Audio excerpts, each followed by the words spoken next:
Republican party के संस्थापक बोधिसत्व परम पूज्य डॉक्टर बाबा साहब अम्बेडकर और तमाम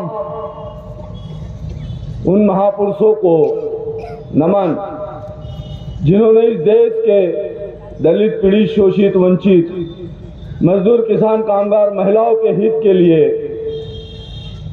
जीवन भर त्याग किया। साथियों, Republican party of India secular की ओर से गणतंत्र दिवस के मौके पर संविधान व लोकतंत्र बचाओ जाहिर सभा आयोजन करने के पीछे क्या कारण था, उस विषय में मैं 2-5 मिनट आप लोगों के बीच में बोलूंगा, क्योंकि मुझे मालूम है कि दोपहर 1 बजे से शुरू हुई ये सभा 6:45 बज गए और आप लोग सुनने की मानसिक तैयारी में नहीं। साथियों, पूरा इतिहास हमारे सम्माननीय मंच पर बैठे हुए वक्ताओं ने आप लोगों के बीच में रखा। 2014 के बाद से हम लोग ये महसूस कर रहे हैं और महसूस करने के अनेक कारण हैं। इस देश का जो मजदूर है,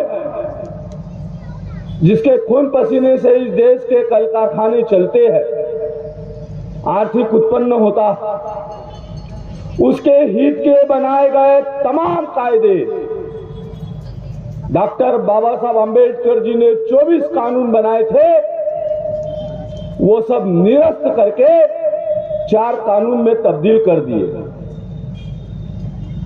इस देश का जो अन्नदाता है, जिसे हम किसान कहते हैं, उनके खिलाफ में इस देश के अंदर की संसद ने उनके खिलाफ में कानून बनाया। साल भर लड़ते रहे वे लोग, 700 लोगों की मौत हुई, शहीद कहलाए वे लोग, उन्हें आतंकवादी संबोधित करके डराया गया। इस देश का सर्वाधिक उत्पन्न करने वाला जो सार्वजनिक उपक्रम था, रेल, जहां से इस देश को आर्थिक उत्पन्न बढ़ता था, उसे बेच दिया गया। भेल बेच दी गई, LIC बेच दी गई, रेल बेच दी गई, यहां तक कि इस देश का पानी भी उद्योगपतियों को बेच दिया गया। इस देश में हमारे तमाम सार्वजनिक उपक्रम उन्होंने बेच दिए। कल देश बेचेंगे और आपको, हमको भी खुलेआम बेच दिया जाएगा। डर का वातावरण बनाकर ईडी, CBI के माध्यम से तमाम लड़ने वालों के ऊपर उन्होंने शिकंजा कसा और जितने जितने दोषी लोग थे, वे तमाम दोषी लोग, भ्रष्टाचारी लोग आज सरकार का हिस्सा बनकर मंत्री पद भोग रहे हैं।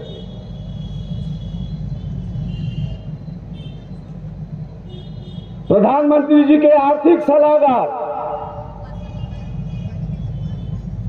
विवेक ओबेरॉय जी 15 अगस्त के पहले 2023 को एक लेख लिखते हैं प्रिंट में कि इस देश को संविधान की क्या जरूरत है। समता, स्वातंत्र, बंधुत्व, न्याय, समाजवाद, धर्मनिरपेक्षता की क्या जरूरत है।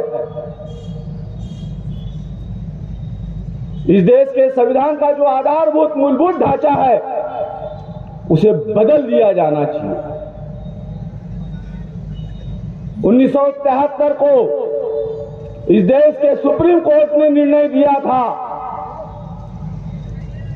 कि संविधान के अंदर संशोधन किए जा सकते हैं लेकिन मूलभूत ढांचा बदलाया नहीं जा सकता। विवेक ओबेरॉय जो आर्थिक सलाहकार है हमारे इस देश के, उनका कथन आसान नहीं है। उसके पीछे बहुत बड़ी राजनीतिक पार्श्वभूमि है, जिसे हम 1925 के रूप में, आरएसएस के रूप में देखते हैं। ये बीज 1925 को बोया गया। यह विषमता का बीज, ये धार्मिक उन्माद का बीज 1925 को बोया गया, और 2014 को जब उसकी फसल आई तो इन धर्मांध ताकतों ने उस फसल को काटा है। पूर्व केंद्रीय मंत्री अनंत हेगड़े कहते हैं कि हम संविधान बदलने आए हैं। इस देश के आदरणीय साधु संत कहते हैं कि हमें इस देश का संविधान मान्य नहीं, हम देश को हिंदू राष्ट्र बनाएंगे। अनेक साहित्यिक तथाकथित जो आरएसएस द्वारा परोसे गए हैं, वे कहते हैं कि हमें इस देश का संविधान और लोकतंत्र मंजूर नहीं, हम इसे बदलेंगे। ये तो हमारे वैचारिक विरोधक है जो खुलेआम हमारे खिलाफ में आवाज उठा रहे हैं। लेकिन इस देश में कई अनेक बौद्ध भिक्षु भी है। बम्बई में रहने वाला राहुल बोधी की अनेक संतानें आज समाज के अंदर में खड़े होकर जो आत्मा का समर्थन करती है, वे संविधान बदलने वालों के साथ जा खड़े हुए हैं। हमारा नेतृत्व करने वाले रिपब्लिकन पार्टी के कई नेता आज संविधान बदलने वालों के साथ में कंधे से कंधा मिलाकर लड़ रहे हैं। इससे खेद और दुख की क्या बात है। तुमको बाबा साहब का रिपब्लिकन पार्टी मंजूर नहीं था, विभाजन हुआ, तुमने नई पार्टी बनाई, नई विचारधारा लाई। आपको बाबा साहब अंबेडकर जी का अशोक चक्र पसंद नहीं था, आपको डॉक्टर बाबा साहब अंबेडकर जी द्वारा दिया गया रिपब्लिक विचारधारा पसंद नहीं थी, आपको डॉक्टर बाबा साहब द्वारा दिए गए समता सैनिक दल रिपब्लिकन पार्टी पसंद नहीं था। आपने रंग बिरंगी झंडे बनाए, आपने अलग पार्टी बनाई, आपने बाबा साहब को नकार के अपना स्वतंत्र विचारधारा बनाई। कभी बहुजन के नाम से, कभी मूल निवासियों के नाम से।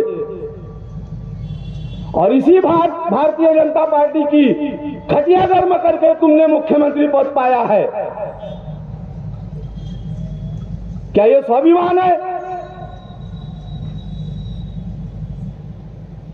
कांशीराम की औलाद जा सकती है, भारतीय जनता पार्टी से डर सकती है। रिपब्लिकन पार्टी में विभाजन है मान्य, लेकिन भारतीय जनता पार्टी के साथ डॉक्टर बाबा साहब अंबेडकर जी को मानने वाला रिपब्लिकन नागरिक और ये रिपब्लिकन जनता कतई नहीं जा सकती।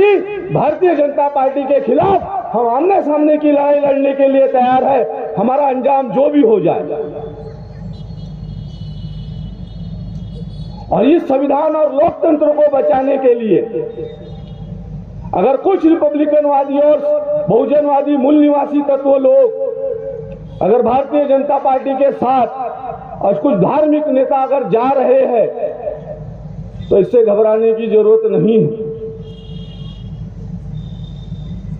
हमें एकमात्र काम करना है कि डॉक्टर बाबा साहब अंबेडकर जी का जो दिया गया अशोक चक्र वाला नीला झंडा है उसे अपने हाथ में लेना है। अगर मुझे कोई ये कहता है कि इस देश में संविधान बड़ा है या तेरा नेता श्याम दादा गायकवाड़ बड़ा, तो मैं कहता हूं भाई मुझे तो संविधान बड़ा मेरे लिए। ऐसे हजारों श्यामदादा गायकवाड़ को न्यौछावर करता हूं मैं संविधान के लिए, जिनके नेतृत्व में मैं काम करता हूं। अब आप लोगों के लिए प्रश्न है कि श्रद्धेय बाड़ा साहब बड़े कि संविधान बड़ा, बहन मायावती बड़ी कि संविधान बड़ा, आठवले साहब बड़े कि संविधान बड़ा, कवाड़े सर बड़े कि संविधान बड़ा, वामन मेश्राम बड़ा कि संविधान बड़ा। और जो जो लोग संविधान बड़ा समझते हैं वे तमाम लोगों ने अपने अपने राजनीतिक दल का अभिनिवेश छोड़कर डॉक्टर बाबा साहब अंबेडकर जी द्वारा दिया गया अशोक चक्र वाला नीला झंडा हाथ में लेकर संविधान के समर्थन में खड़े होने की जरूरत है। और इस देश में जो जो राजनीतिक दल संविधान के समर्थक में खड़े दिखाई देते हैं, जिनके साथ हमारे अनेक वैचारिक मतभेद है, समाजवादी हो, मार्क्सवादी हो, गांधीवादी हो, प्रगतिशील विचारधारा के लोग हो, प्रोग्रेसिव कहलाने वाले लोग हो, अगर ये लोग संविधान के साथ खड़े होते हैं तो हमने इनके साथ भाईचारा बनाने की जरूरत है। क्योंकि आज हम ये महसूस करते हैं कि देश का सबसे बड़ा विपक्षी दल कांग्रेस, इसकी ताकत नहीं है कि वो अकेले भारतीय जनता पार्टी को हरा सके। जब देश का विपक्षी दल नहीं हरा सकता तो ये छोटे मोटे दल अलग अलग लड़के नहीं हरा सकते। और अलग अलग लड़ना है तो उसका सीधा सा राजनीतिक अर्थ है कि आप भारतीय जनता पार्टी को अप्रत्यक्ष रूप से मदद कर रहे हैं। मार्क्सवादियों से मतभेद है, समाजवादियों से मतभेद है, कांग्रेस से मतभेद है, रिपब्लिकन जनता जानती है कि हमारा जंग कांग्रेस के विरोध में हुआ। हमने गांधी जी को नहीं स्वीकार किया, जिन्होंने स्वीकार किया उन्हें आज भी हरिजन के नाम से संबोधित किया जाता है। लेकिन याद रखो, इस देश को स्वतंत्रता दिलाने वाले गांधी और कांग्रेस की अगुवाई को हम भुला नहीं सकते, नकार नहीं सकते, इतिहास को हम झुठला नहीं सकते। उस बुजुर्ग गांधी को इस आरएसएस ने जब मार नहीं सकी विचारों से, तो उसने नाथूराम गोडसे को सामने लाकर गोली से उसे मारा। गांधी जी से हमारे तमाम मतभेद है, लेकिन हम उस महापुरुष के अनुयायी है जिसने इस देश के अंदर में गांधी जी को जीवन दान दिया है। हमारा वैचारिक मतभेद है और वो वैचारिक मतभेद निरंतर रहेगा, लेकिन हम नामर्द गोलवलकर के विचारधारा के साथ और उसके जितने भी पिट्टू लोग हैं वैसी हरकत हम नहीं करेंगे। हमें जरूरत है मिलजुल कर लड़ने की,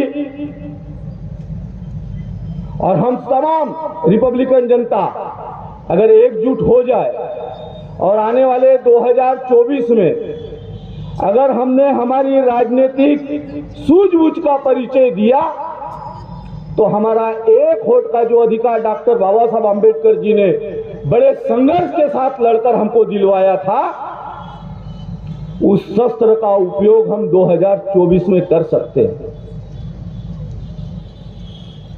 2024 में हमारे वोटों पर डकैती डालने का भी बड़ा षड्यंत्र इस देश में रचा गया। ईवीएम के माध्यम से हमारे वोटों की खुलेआम चोरी की जा रही है। Republican party of India secular,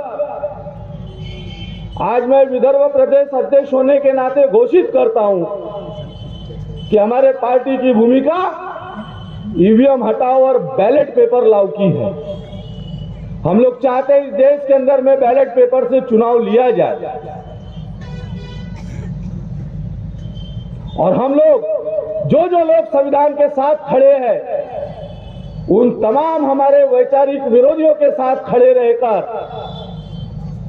हमारे आने वाले 2024 के चुनाव में हम एक सशक्त विपक्ष के रूप में खड़े होंगे और संविधान पर संकट लाने वाली धर्मांध, जातीयवादी, लोकतंत्र विरोधी, संविधान विरोधी ताकतों को अगर हमने 2024 में परास्त कर दिया तो ये किसी एक राजनीतिक दल की विजय नहीं होगी, तो ये डॉक्टर बाबा साहब आंबेडकर जी की विजय होगी। और डॉक्टर बाबा साहब आंबेडकर जी की विजय को अगर हमको प्राप्त करना है 2024 में, तो हमारे छोटे मोटे तमाम मतभेदों को हमको भूलना होगा। बस्ती बस्ती, मोहल्ले मोहल्ले में जागना होगा, जागरण करना होगा, जागृति करना होगा, दूसरे समाज के लोगों के साथ भाईचारा बनाना होगा, क्योंकि हमारी लड़ाई किसी जात और धर्म से नहीं है। हमारी लड़ाई विचारों की लड़ाई है। कोई ब्राह्मण है करके हम उसका विरोध बिल्कुल नहीं कर सकते।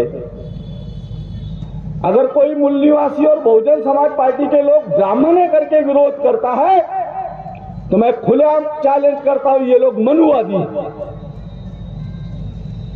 क्योंकि हम समता, स्वातंत्र, बंधुत्व का न्याय मानने वाले लोग हैं।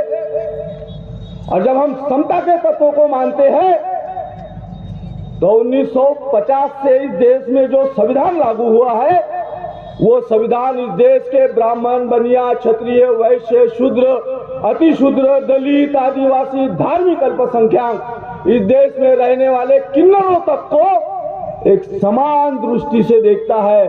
हम उस डॉक्टर बाबा साहब आंबेडकर जी के वैचारिक वारसदार है, इसलिए किसी का भी हम जाति और धर्म को लेकर विरोध नहीं करते। ब्राह्मणों को गाली देकर आप एक दो राज्यों में अपनी सत्ता ला सकते हो, लाखों करोड़ों अरबों रुपए कमाकर बड़े बड़े बंगले बांध सकते हो लखनऊ, दिल्ली में,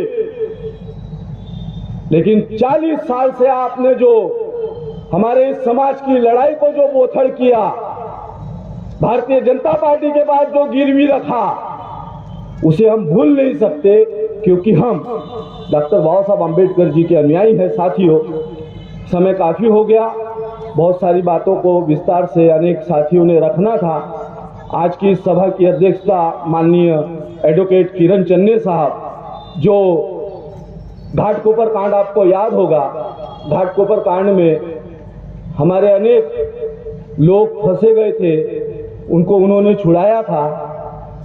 नितिन आगे की केस, जो दलित युवक की हत्या कर दी गई थी, कोपर्डी की जो हत्या हुई, तुम्हारी वो बड़ा कांड हुआ था, जवखेड़ा का जो कांड हुआ, जहां टुकड़े टुकड़े करके हमारे परिवार के 3 लोगों को काटकर फेंक दिया गया था।